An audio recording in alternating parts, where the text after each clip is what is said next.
This is earlier tonight in Boston as the city marks the start of the Christmas season. And this year, like every year, that tree is a gift from Nova Scotia. Halifax and Boston share a bond that next week marks its 100th anniversary. It was a bond born in the tragedy of the Halifax Explosion. After that maritime disaster left thousands of Haligonians injured, Boston helped. It's the subject of a story Paul Hunter is working on, which brought him to Boston Common tonight. And what a night it is here in Boston. There it is. That's the tree. That's Nova Scotia's gift to Boston, the one that comes every year at this time. Tonight, all lit up in Christmas lights, signifying, the start of the Christmas season. So it's a very festive night here in Boston.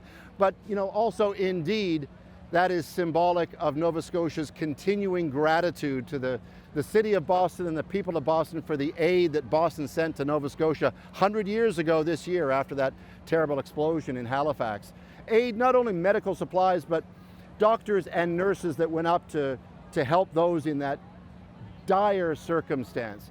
So it symbolizes that, but it also symbolizes something that a lot of people don't know so much about, which is the incredible number of medical advancements that came out of that time. All those doctors and nurses from Boston, they learned a lot in that terrible experience, lessons that were applied not only at the time to help people in Nova Scotia then, but also in the months and years and decades afterward. In fact, those lessons are still taught in medical schools in Boston to this day. So this symbolizes that, but truly it's about gratitude and the continuing thanks for the help that Boston gave to Nova Scotia 100 years ago. It's evidence that goodwill matters, and as well that Nova Scotia never forgets.